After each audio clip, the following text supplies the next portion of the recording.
What if I told you the saints actually reigned, not as kings, but as spiritual architects of an entire era? They weren't powerless martyrs hiding in caves. They shaped laws, art, science, and culture, and the proof is in the history they left behind.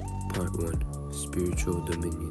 Political thrones. Let's be clear, reigning doesn't mean crown and castle. It meant spiritual governance. Medieval Europe, built on triad of studium, sacerdotium, imperium. The scholars, the priests, and the rulers. And who dominated the first two? Saints. Monasteries ran the schools. Council like Nicaea shaped the moral law. You didn't need an army when your influence reached kings and empires. Part 2. Golden Age of Faith and Knowledge. Forget the lies about Dark Ages. Modern historians now reject that term. Why? Because records from the 17th to 10th century show booming trade, cathedral schools, and thriving intellectual life.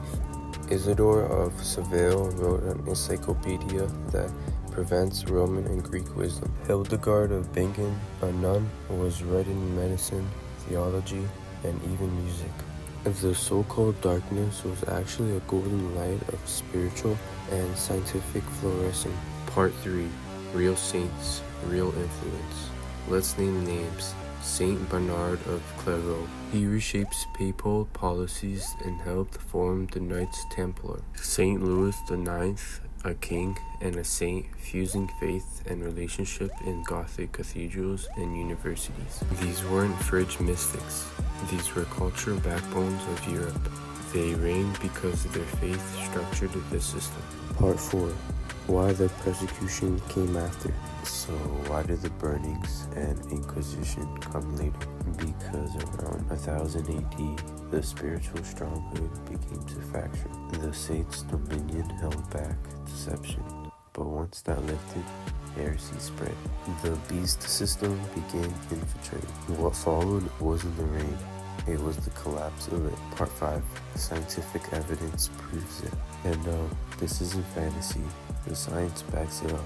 Tree rings, ice cores, medieval land pollution, they all show active society from 600 to 1000 AD.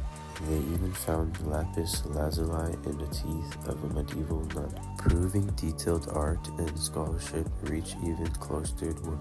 Truth was buried, not imagined. The reign of saints isn't a myth, it's just been buried. The real power wasn't armies, it was truth, prayer, intellect, and influence. And the evidence, it's not in theories, it's in the manuscripts, cathedrals, and the very calendar you live by.